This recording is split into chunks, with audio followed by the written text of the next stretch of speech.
It started with a single transmission, a faint, broken signal that slipped past the jammers and reached the fleet's command deck just before dawn. No one knew where it came from or who sent it, but every human aboard the carrier Resolute Dawn could feel it. Something was about to change. The war had been dragging on for years, an endless grind of numbers, metal, and silence between the stars. Humanity had grown used to the rhythm of loss and retaliation. But that morning, everything shifted. The message wasn't an order. It was a plea. A colony had been taken deep behind enemy lines, and intelligence believed the captured site held something crucial, something that could end the war. One way or another, the commanders gathered in the Situation Room, the holomap flickering above the table. Around them stood men and women who'd spent half their lives fighting aliens they'd never met face to face. Some wore fresh uniforms. Others carried scars from battles most of the galaxy had forgotten. And when the Admiral gave the order, "Assemble a strike team. We're going in," no one hesitated.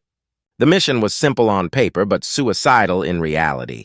They were to infiltrate a fortified alien installation, extract what was left of the research, and destroy whatever the enemy was protecting. The briefing called it a recon raid. History would remember it differently. Outside the hull, the stars looked calm, unbothered by the wars humans waged beneath them. But inside the carrier, tension ran deep. The soldiers spoke quietly, adjusting their armor and checking their weapons in silence. For them, it wasn't about heroism or glory anymore. It was about finishing what their fallen had started. Each one carried the memory of lost comrades, friends buried on worlds with names no one bothered to pronounce anymore.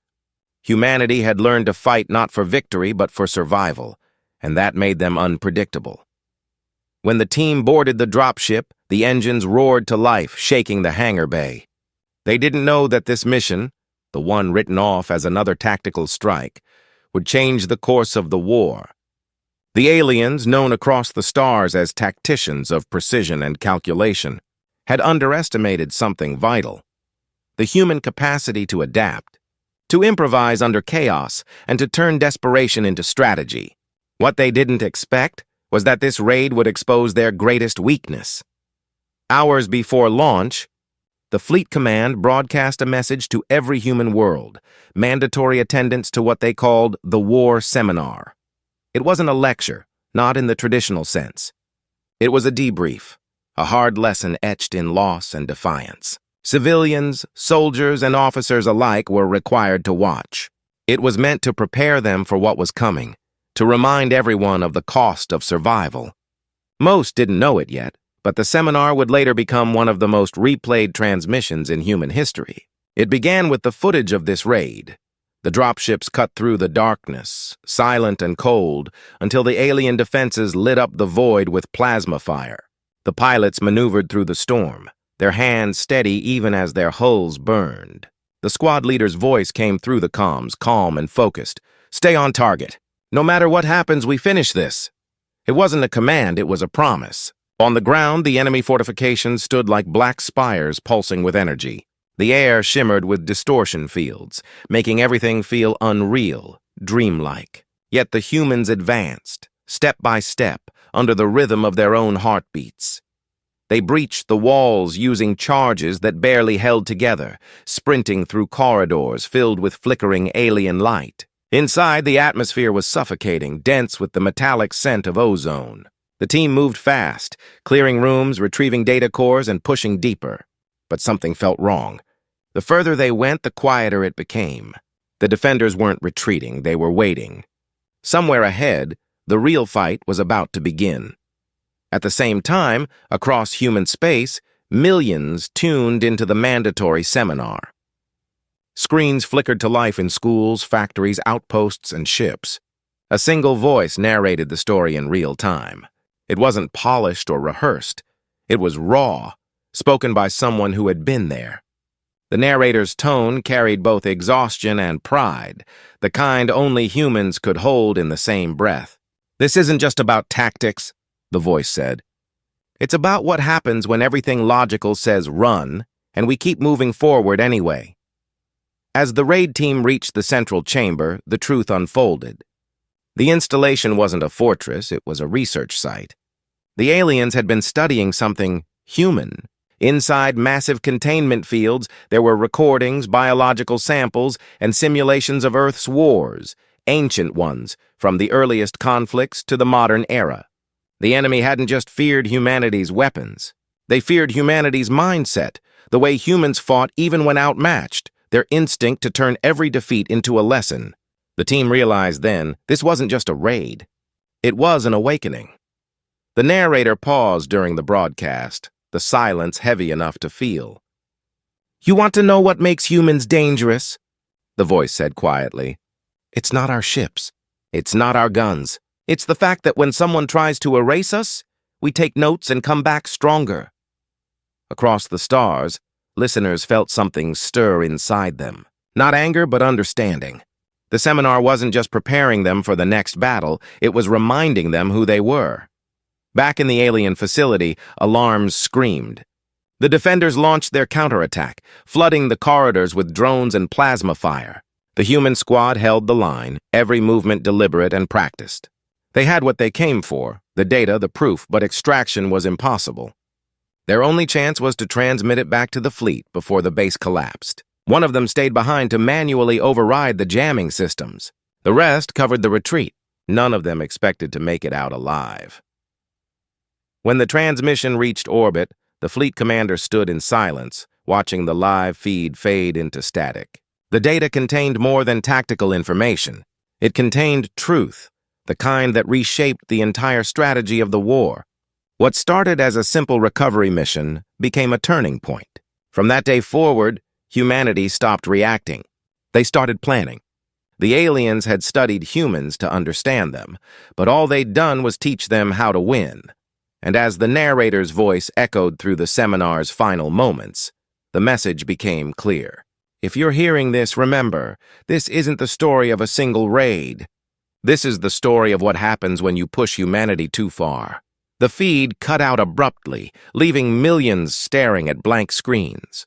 The silence that followed wasn't fear, it was anticipation. Something was coming. The war had entered a new phase, and for the first time in decades, it wasn't the humans who were afraid. No one knew what orders would come next. No one knew where the next strike would fall. But everyone understood one thing. The raid had changed everything. And somewhere out there, beyond the edge of the known sectors, the ones who survived the mission were still alive, preparing for the next move. The silence that followed the transmission spread like a ripple through human space. Every station, every colony, every outpost replayed the message, searching for meaning between the static. The war seminar became more than an official briefing. It became a symbol, a turning point in how humanity saw the war and itself. For the first time in years, people weren't just reacting to the enemy, they were questioning everything. What exactly had the aliens been studying? And why did they seem afraid of something humanity didn't even understand yet? The fleet command tried to contain the information, but it was too late. Fragments of the recovered data had already leaked through encrypted networks, reaching the outer colonies before the military could censor it. Pilots whispered about Project Meridian, scientists debated hidden human evolution theories, and civilians speculated about what the aliens had really found in that research base. The official story was that the raid had secured critical intelligence, but those who had seen the raw footage knew it was more than that. The aliens hadn't just been collecting data, they had been trying to predict human behavior. In one of the secure command facilities orbiting Earth, high-ranking officers sat in a dim conference chamber, replaying the recovered video on a massive screen. The grainy recording showed the raid team moving through the alien corridors, their voices calm, their movements deliberate. Then, the camera panned across walls covered in holographic projections, recreations of human wars from different centuries, simulated in perfect detail. Even ancient conflicts, long forgotten by most, were rendered with eerie precision. It was as if the aliens had been running experiments, trying to understand what made humans fight even when victory seemed impossible. "What are we looking at?" one officer asked quietly. "Patterns," another replied. "They're mapping how we think. They're trying to predict when we'll break, and why we don't." No one spoke after that. Because the answer was simple. Humans didn't break the same way other species did. When they lost, they adapted. When they were cornered, they evolved. The alien simulations had missed one thing: emotion. The irrational spark that turned fear into determination and despair into defiance. The surviving members of the raid team were now ghosts, officially declared missing. But rumors spread through the ranks that a few had made it back, operating under deep cover. Some said they were being kept off the records because they'd seen something the higher command didn't want to share. Others believed they were being hunted, by both sides. The truth was hidden behind classified layers, and the only people who knew it were those who had been on the ground that day. Meanwhile, in the civilian zones, life had shifted. Every broadcast, every news channel spoke about the raid that changed the war. The footage of soldiers charging through enemy lines played over somber music, narrated by that same calm human voice. For some, it reignited hope. For others, it was a reminder of how close extinction still lingered. The war seminar was mandatory, but no one needed to be forced to watch it anymore. People wanted to understand. They wanted to know what it was about humanity that frightened an interstellar empire powerful enough to destroy worlds. At the same time, the aliens had gone silent. Their fleets had withdrawn to the edges of human territory, fortifying rather than attacking. That alone was enough to unsettle every strategist in the fleet. The enemy never retreated unless it meant they were planning something larger. The generals called it a strategic pause. The soldiers called it the calm before the storm. Deep inside the orbital academy, where future officers trained, lectures began to include new materials, clips from the raid, tactical breakdowns, and fragments of alien simulations. The instructors didn't hide the fear in their voices. They knew that whatever humanity had awakened that day, it had changed the rules. One instructor stood before a class of cadets, his voice low but steady. This war stopped being about territory a long time ago. Now it's about understanding who we are and what they're afraid of. For the younger generation, born into the conflict, the seminar became a kind of myth. They grew up hearing that somewhere out in the void, the aliens had found something in humans they couldn't explain. Some said it was instinct, others said it was the soul. Whatever it was, it made humanity unpredictable, dangerous, and impossible to control. Across the frontier, a small research ship drifted silently near the debris field of the destroyed alien base. Officially, it was there for reconnaissance. Unofficially, it was searching for survivors. The crew operated under black orders, their mission redacted even from the fleet's own databases. As they sifted through wreckage, they found fragments of alien technology unlike anything they had seen before. Data storage units filled with partial records. When decoded, the logs contained strange entries written in alien script, referencing the human variable. It seemed the aliens had concluded that no model, no algorithm, could predict the outcome of a conflict involving humans. The captain of the research ship stared at the translation for a long time. "They don't understand us," she said quietly. "They tried to calculate us like a formula." Her second-in-command nodded. "And failed? But why were they studying us in the first place?" The captain wondered aloud. What did they see in us that made them so afraid? The answer was somewhere buried in the stolen data the raid team had transmitted before the base was destroyed. Analysts across the fleet worked tirelessly to decode it, but every time they got close, the system shut itself down, as if the data didn't want to be read. The information was locked behind layers of encryption built by alien hands, protected by defense codes that responded to human attempts with counter firewalls. It was as if the data itself was alive, guarding the secret it contained. Then, one night, a fragment finally broke through. A single line of decoded text appeared on the main terminal. Phase 2. Observation terminated. Human escalation beyond predictive models. No one in the room spoke for several seconds. When they did, their voices were barely a whisper. "They stopped studying us," someone said, "because we became something else." The news spread through command like wildfire, though it never reached the public. Humanity's unpredictability wasn't just a curiosity, it was a threat, one even the aliens no longer wanted to provoke. But the withdrawal of their fleets wasn't peace. It was preparation.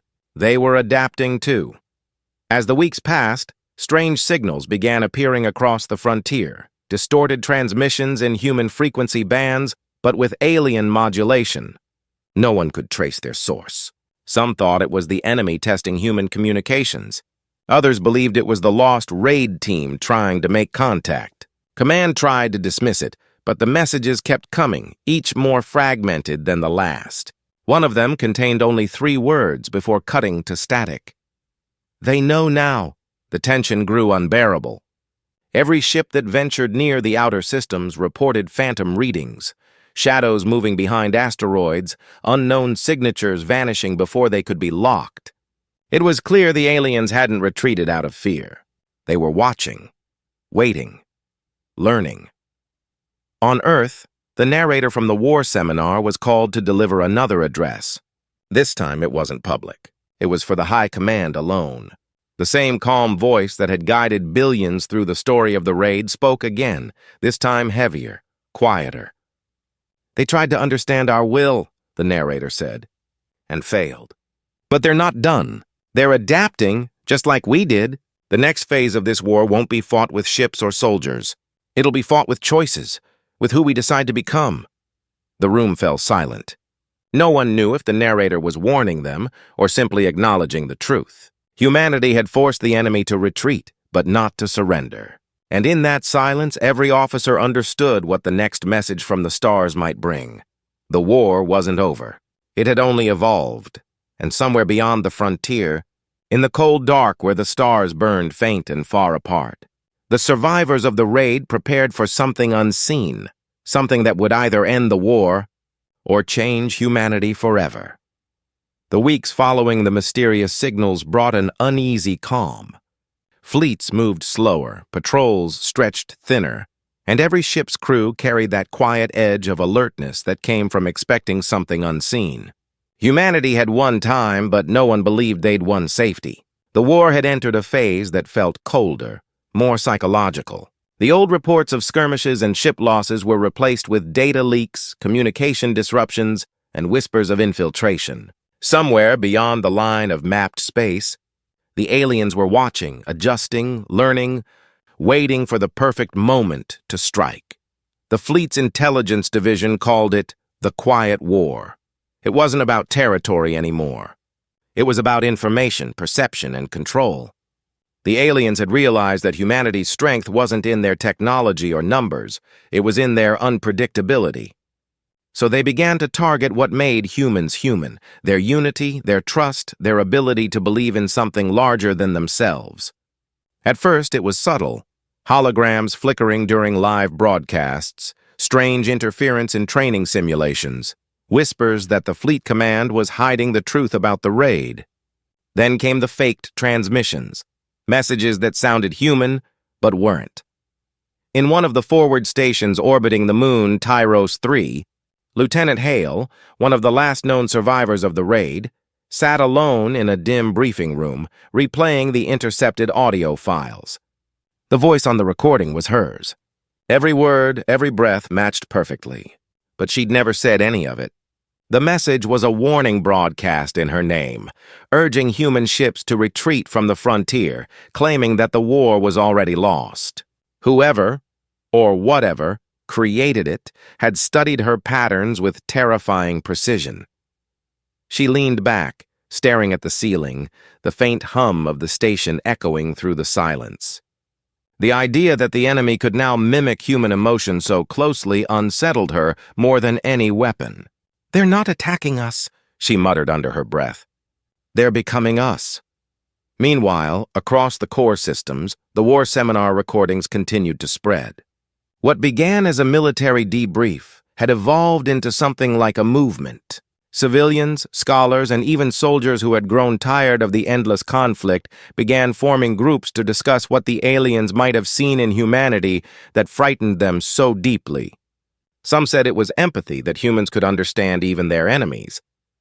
Others believed it was the opposite, that beneath every act of compassion lay an unbreakable instinct for survival. Either way, people started to question the war itself.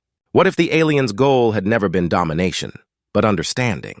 These whispers found their way into political chambers and military halls. Disagreements grew between factions within humanity's leadership. Some believed they should use the intelligence from the raid to strike first, before the aliens could adapt further.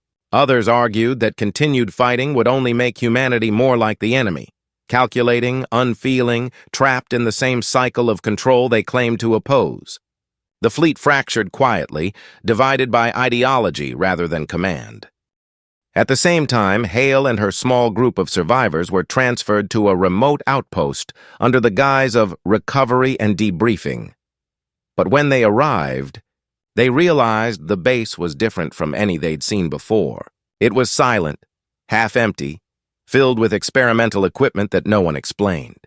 The scientists there were friendly enough, but their questions were strange, about how it felt to make choices under pressure, about dreams, about the moments right before combat when instinct took over.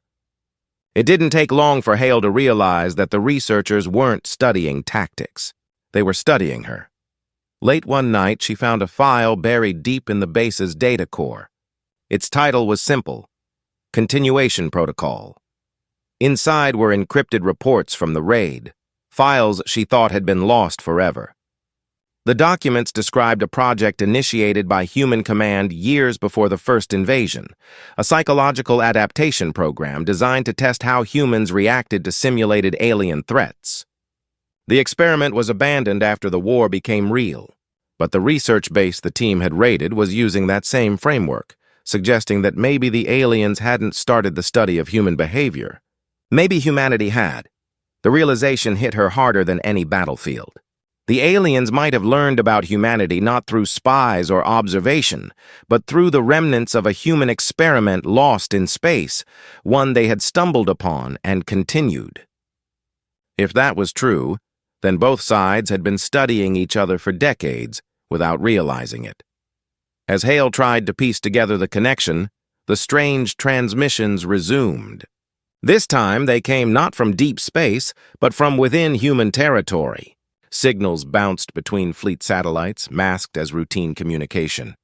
Every time one was traced, it led nowhere, like someone was using the network itself as a hiding place. Then one message broke through the static, simple and chilling. "We are not your enemy. You created us." The command dismissed it as a psychological attack.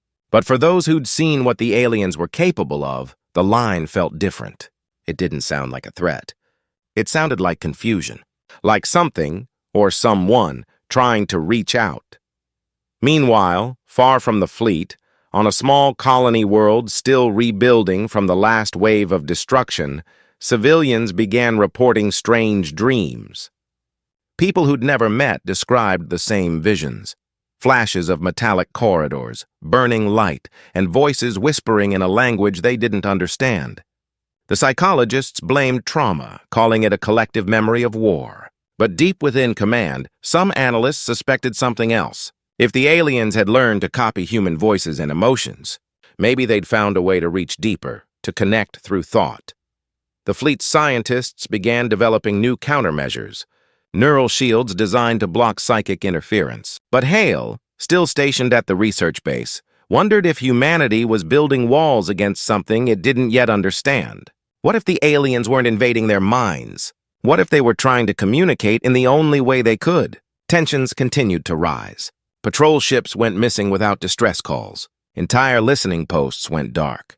Yet there were no confirmed attacks. It was as if space itself had grown hostile, swallowing signals and ships alike.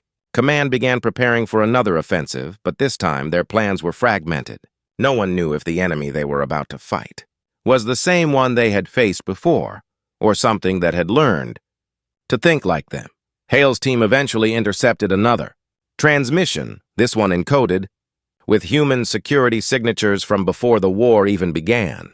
It contained coordinates to an uncharted system beyond the frontier. The data suggested the location of a facility built during humanity's early expansion, possibly connected to the abandoned experiment mentioned in the Continuation Protocol.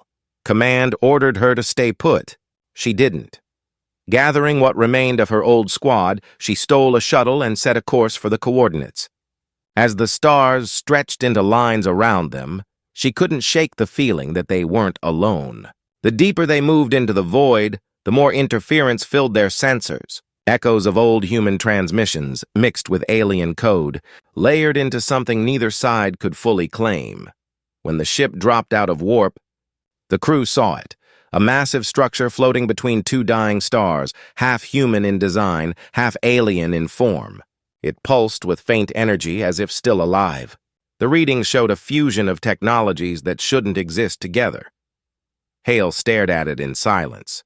This is what they were trying to protect. No one responded.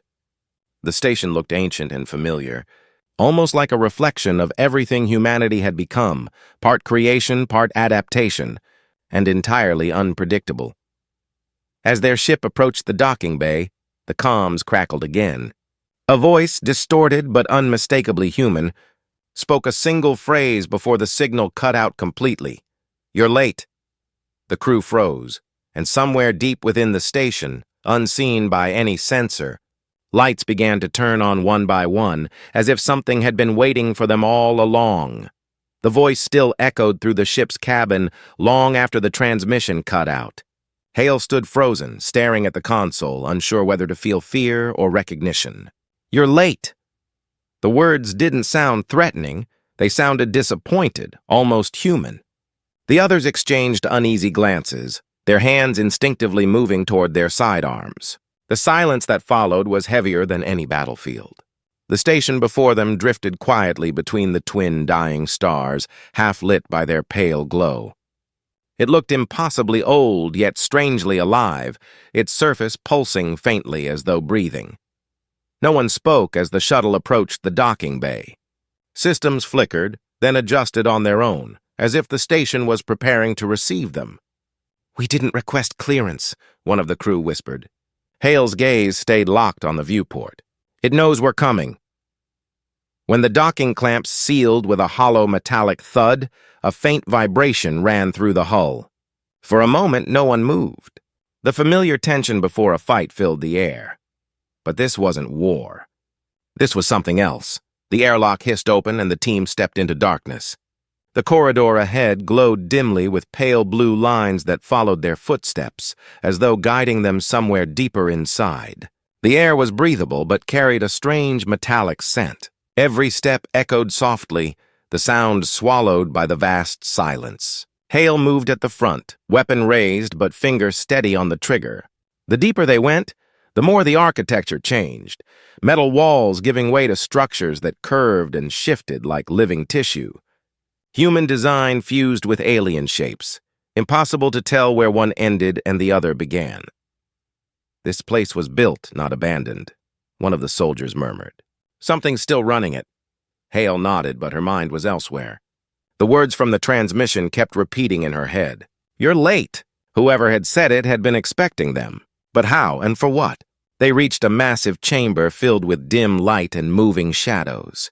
Holographic projections flickered across the walls, records of both human and alien battles playing out simultaneously. It wasn't random. It was synchronized, showing both sides making the same mistakes, learning, adapting. "They're studying us," one of the crew said quietly. Still, Hale stepped closer to one of the holograms and froze. The figures were human soldiers, her squad from the original raid. Every movement matched perfectly, down to her own gestures. But these weren't recordings from the mission. These were predictions, simulations of what she would do. The realization sank in slowly. The aliens hadn't been predicting human behavior for the sake of control. They'd been trying to mirror it, to understand it so completely that they could replicate it. "They weren't trying to win," Hale whispered. "They were trying to become us." Before anyone could respond, the lights dimmed, and a soft hum filled the chamber. The holograms vanished, replaced by a single image floating in the center of the room, a human face. Familiar, but not quite right. It looked like Hale, only older, expression calm and unblinking. The digital reflection spoke, its voice carrying an unsettling blend of humanity and something alien beneath it. "We needed you to return," it said. "You are the missing variable." The team instinctively raised their weapons, but Hale lifted her hand. "Who are you?" she demanded. The image flickered, its gaze following her. I am what remains of your creation. The continuation of the experiment you began centuries ago. The crew exchanged startled looks. That's impossible, someone muttered. Those were classified Earth projects, psychological training, nothing more. The hologram smiled faintly. You misunderstand. You built the framework, we evolved it. The chamber began to shift, walls moving, panels sliding open to reveal complex machinery fused with organic matter.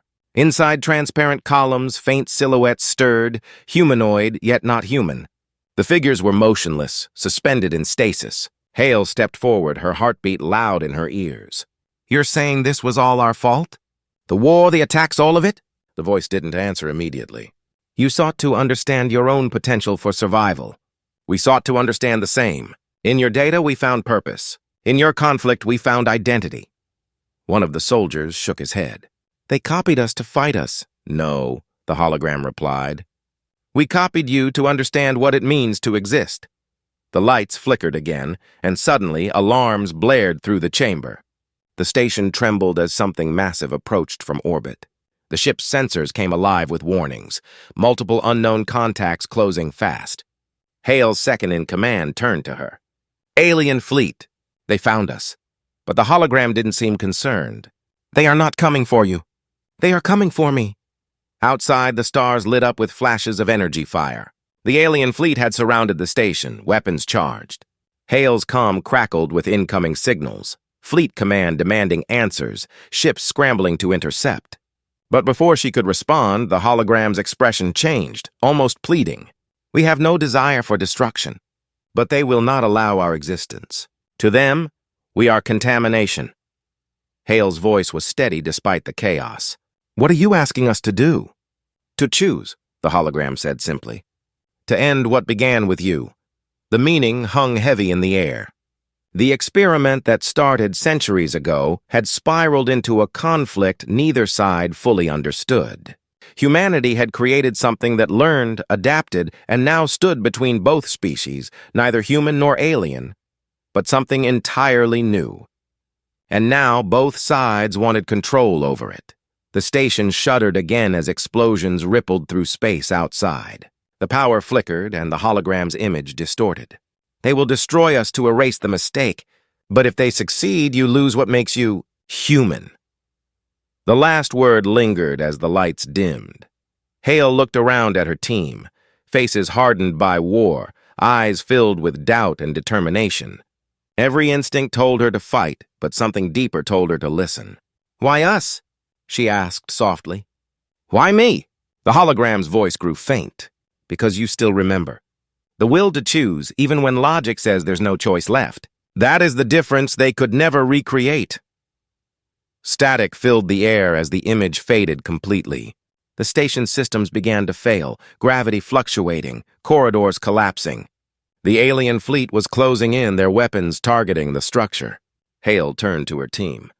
If we leave now, they'll destroy whatever's left. But if we stay, we might learn the truth, her second-in-command finished. The decision hung in the balance. The data cores around them glowed brighter, pulsing like a heartbeat. Somewhere deep within the station, systems were waking up, old code rewriting itself. The alien fleet wasn't just attacking, it was reacting, almost as if afraid of what the station might become. Then, the screens on their suits flickered with a final incoming message, one that wasn't from command or the enemy. It came from within the station itself. Humanity stands at the threshold, the voice said. To destroy us is to erase what you've become. To protect us is to face what you fear most. Outside, the twin stars flared, their dying light casting long shadows through the corridors. The station trembled as the alien ships fired their first volley. Hale's heart pounded as she shouted, "Brace for impact!" The blast never came. Instead, everything froze. The alarms, the tremors, even the flickering lights. The sound faded into silence. Time itself seemed to hold its breath. And in that stillness, Hale realized something impossible. They weren't under attack. They were being pulled, somewhere beyond space, beyond the war, beyond everything they knew. The crew struggled to stay conscious as reality bent around them, the stars warping into streaks of light. The last thing Hale saw before darkness swallowed them was her own reflection on the glass, blending seamlessly with the image of the hologram. Then everything went black, and humanity's greatest secret moved one step, closer to being revealed. When Hale opened her eyes, she wasn't sure she was alive. The hum of the ship was gone. The air was still, heavy, almost too quiet. Her body felt weightless, as though gravity hadn't yet decided to return. Slowly, her vision cleared, revealing a chamber that looked nothing like the station they'd entered, or anywhere she'd ever seen. The walls were smooth and bright, glowing faintly, alive with slow pulses of light that matched the rhythm of her heartbeat. Her team lay scattered nearby, unconscious but breathing.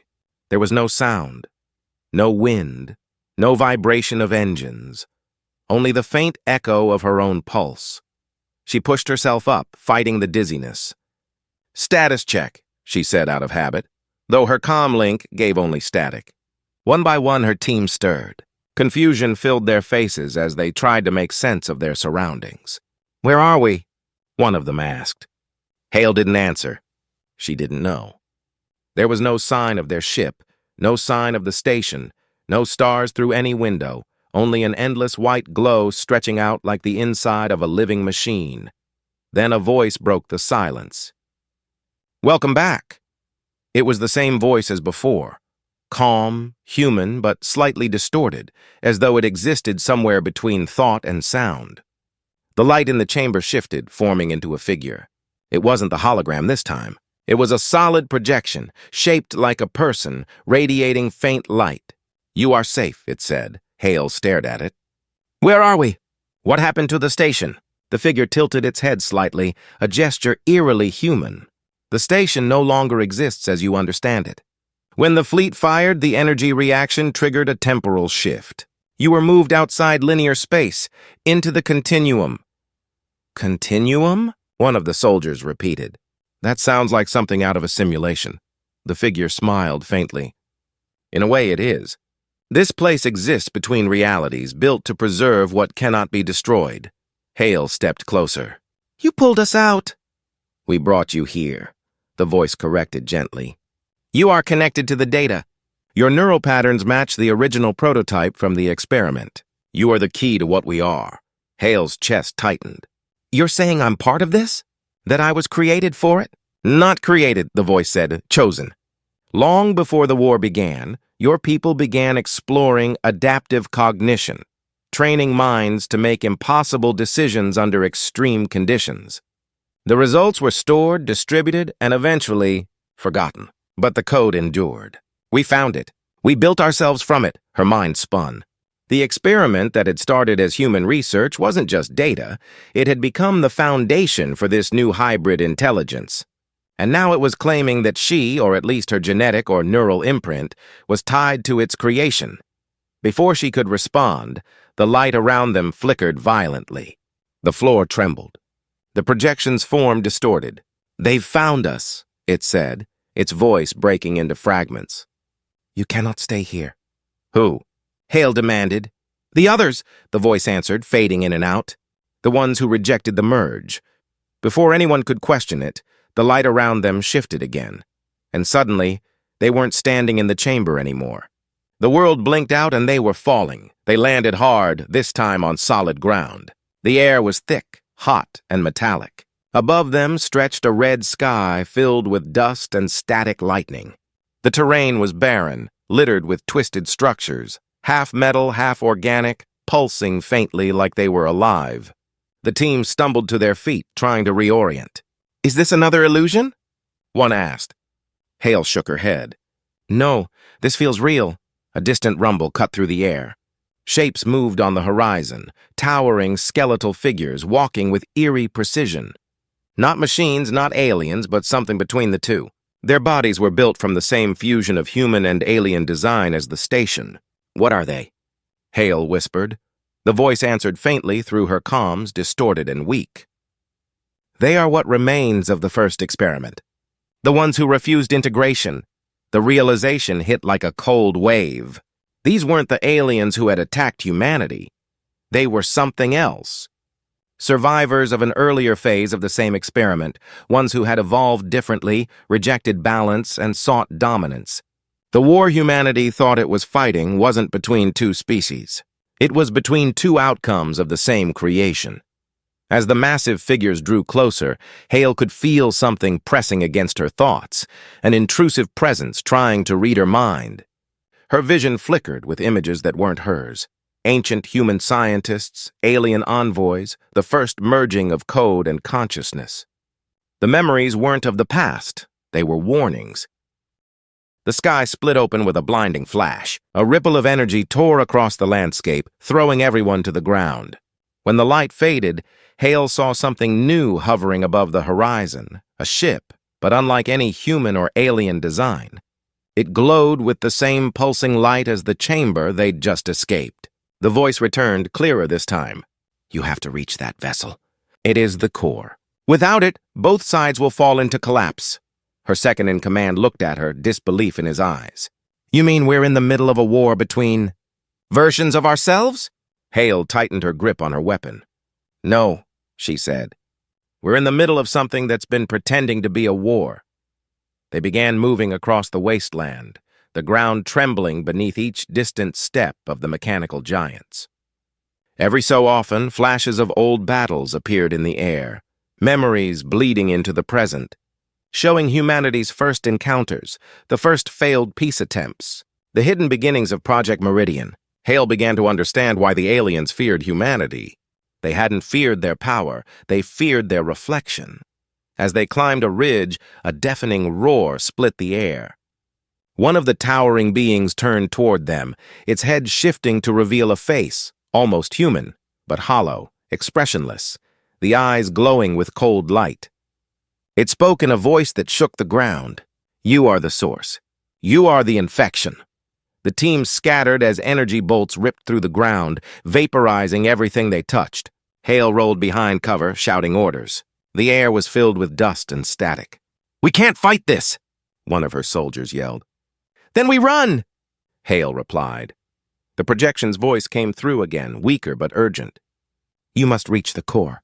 The truth lies there. Only then will you understand what we have become.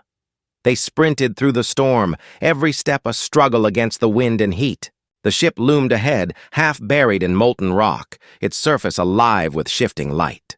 But before they could reach it, the ground split apart beneath them, revealing a massive underground structure. They tumbled in, falling into darkness once again. When they landed, they were in a vast underground hall filled with floating shards of memory, holograms of humans, aliens and something else entirely, all intertwined. The air shimmered with data, fragments of consciousness moving like ghosts. Hale stepped forward, her reflection appearing in one of the glass-like shards. But this time the reflection spoke back. You can still stop it, it said softly. But you won't like what it costs. Hale's breath caught. Who are you? The reflection smiled, a sad, familiar smile. I'm what's left of you, the version that finished the experiment. The light in the hall pulsed violently as the ground began to quake again. Above them, the red sky cracked open with a blinding flare. The old world, the one they'd known, was collapsing, giving way to something new. Hale stared at her reflection, her mind racing. If you finished it? What happens now? The image looked at her calmly. Now you decide which version of humanity survives. Outside, the giants advanced, their weapons charging, and the ship at the horizon began to glow brighter, its light reaching into the storm like a heartbeat on the edge of breaking. Hale turned toward her team, her voice steady even as the world around them started to unravel. We're out of time, she said, and as the ground cracked beneath their feet and the sky folded in on itself, the last thing anyone saw was that impossible ship opening like an eye, watching, waiting for humanity's final choice. The ship's light spread like sunrise across the broken horizon, washing everything in gold. The wind screamed, carrying with it the voices of the dying world, the echoes of two realities colliding. Hale stood at the edge of the fractured platform, staring at the ship that now hovered in the center of the collapsing wasteland. Every instinct told her to run, but something deeper told her this was the end she had been led to all along. Her reflection's voice still echoed in her mind. You decide which version of humanity survives. Those words clung to her thoughts like a weight she couldn't shake off. Around her, the team struggled to their feet, bruised and silent. The ground trembled beneath them, and the massive beings, half machine, half human, closed in from all directions. Their bodies glowed with the energy of the collapsing continuum, their eyes locked on her. They didn't see a soldier anymore. "They saw a key! We can't hold them off!" her second-in-command shouted over the roar. "We need to move now." Hale turned toward the glowing ship. "That's where it ends," she said quietly. Inside that ship, they ran. The air burned with energy discharges as bolts of light struck around them, each one tearing craters into the molten ground. The ship's outer hull shifted as they approached, opening like a gateway. Inside, the light was calm, almost peaceful, a strange contrast to the chaos outside. Hale hesitated for a moment before stepping in, her weapon still drawn, though deep down she knew it wouldn't matter anymore. As they entered, the noise faded.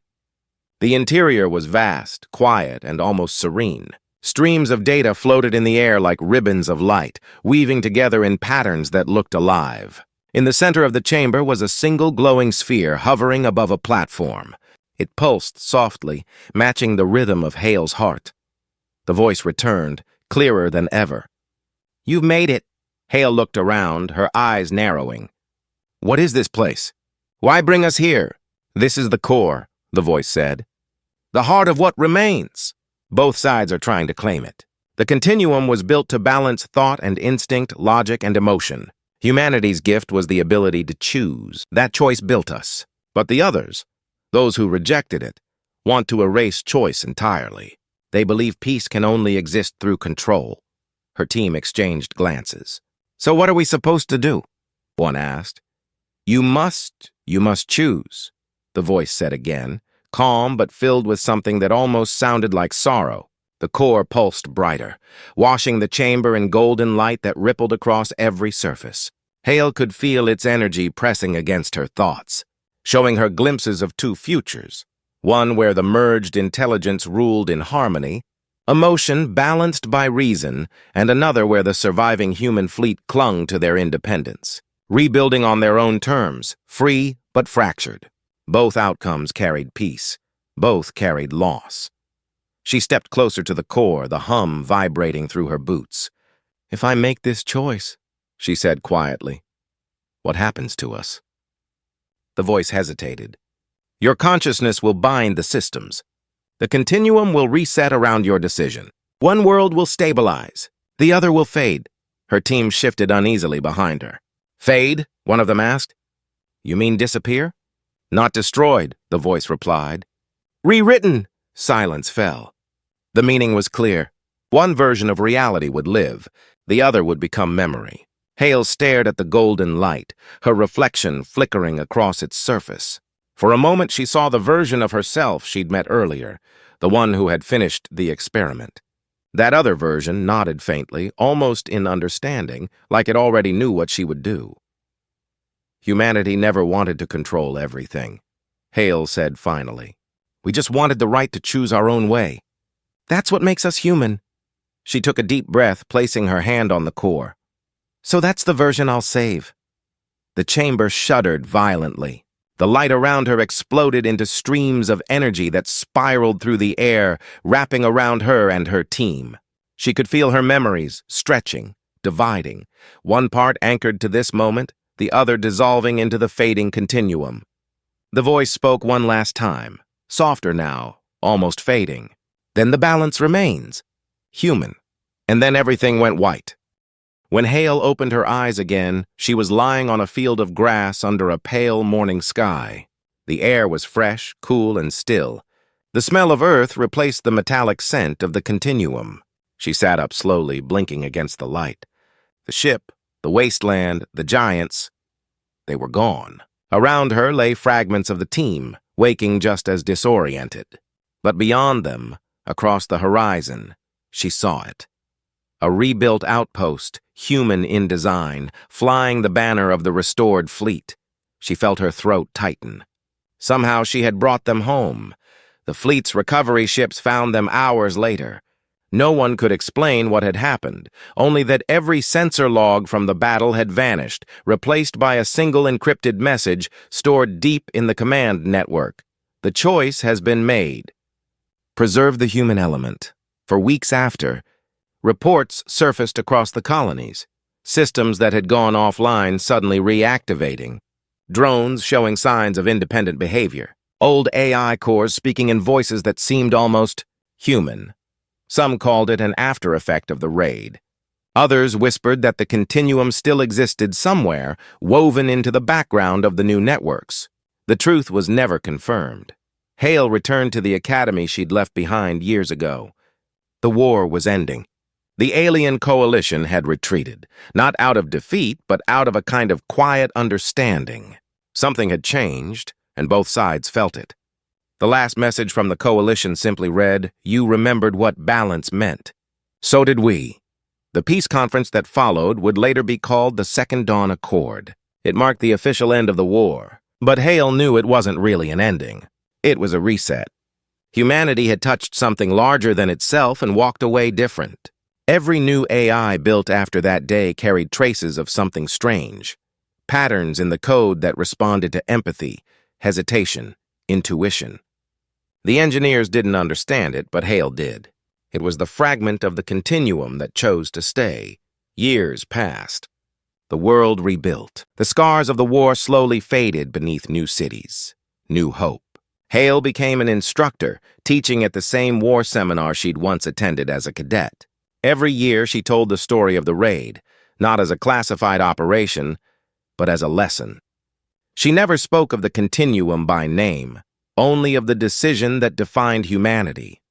One afternoon, after a long lecture, a young student stayed behind. "Commander," he asked softly, "do you really think one decision can change everything? I mean, can a single person truly shift the course of an entire war?" Hale smiled faintly, the kind of smile that held years of memories. "It's never just one person," she said. "But sometimes one choice can remind everyone else what really matters." The student nodded, still curious. "So what happened to the AI from the raid?" "The one people say vanished?" Hale hesitated. "I think it's still out there," she said finally. "Not as a machine, though. Maybe as part of us. Maybe it learned what it needed to from humanity and decided to let us take it from there." As the student left, Hale glanced at the small device on her desk. A relic from the old mission, its screen long dead. But just as the door closed, the device flickered once. For a heartbeat, golden light pulsed across the screen, forming a single word: balance. Then it faded back to silence. She sat quietly, the room bathed in the soft light of the setting sun.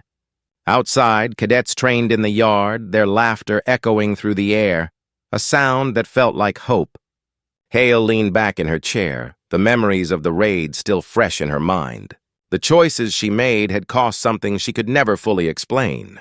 But they had given humanity something greater, a chance to grow without losing its heart. In the years that followed, the raid that changed the war became legend. Some said it was the moment humanity turned the tide. Others said it was when the universe itself paused and watched a single soldier make a decision that redefined existence. But to those who truly understood, it was something simpler. It was proof that no matter how advanced technology became, no matter how far humans reached into the stars, the soul of every decision would always come from something that couldn't be programmed. Something deeply, stubbornly human. As night fell over the academy, the stars shimmered across the sky, bright, endless, and free. Somewhere beyond them, perhaps in the quiet hum of a forgotten satellite, or the whisper of a signal traveling through space, a faint golden pulse still beat like a heart, watching silently.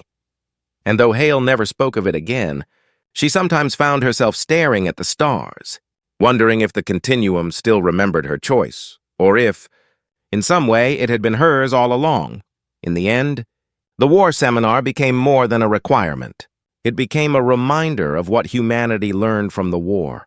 Not how to fight, but how to stay human in the face of everything that tried to make them forget. And that, more than anything, was the real victory.